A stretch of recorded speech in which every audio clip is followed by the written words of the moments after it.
So Mina Kimes from ESPN on the Browns offense and figuring out which quarterback will be the starter. Usually when there's a rookie quarterback, we say, okay, what kind of offense can they build around this quarterback tailored to his skill sets, Cam Ward, Jackson Dart. But that's not how I feel about the Browns. I think we know what this Browns offense is going to look like. It's going to be run first. They drafted 2 running backs, by the way, both of whom I like a lot.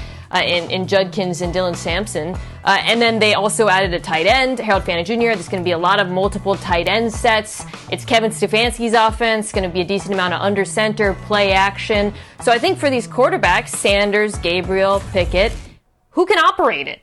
That's what I want to see. Who's better at executing play fakes, throwing on the move off of boots, handling those play fakes? Ball handling is part of this as well. Because I think for Cleveland, evaluating them through that lens is going to determine really who starts the most games for them this year.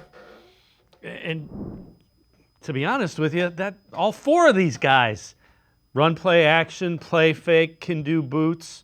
It's just a matter of who shows up. I mean, the question I have about Joe Flacco is, those 5 games he played here in Cleveland were probably the best 5 games he's played since he left Baltimore. Can he do it? Can he do it again?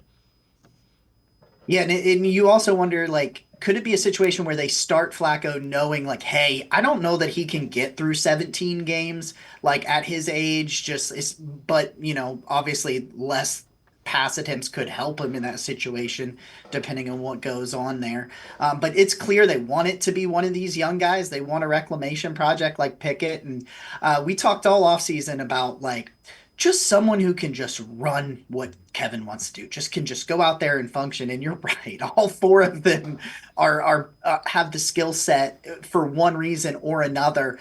I keep coming back to the 2 rookies and thinking, like, those guys, at least one of them is going to get at least a good look this year because they've got 2 first-round picks next year. And if those guys can look good in camp, in practice, in the preseason, they're going to want to know if they've got their franchise quarterback before they get into the 2026 draft. But I'm very interested in this because, like you said, all 4 of these guys can run this offense effectively, and it's just going to be a true quarterback competition. I'm not sure. I know they are kind of giving the favor, we want it to be Kenny Pickett, but I'm not really sure as we sit here at the beginning of May that anybody has a leg up on anybody in that room. No, and I don't think he can. I don't think you can give it to anybody just based on what happened last year at that position. It's got to be wide open, and everybody has to see that competition as being wide open.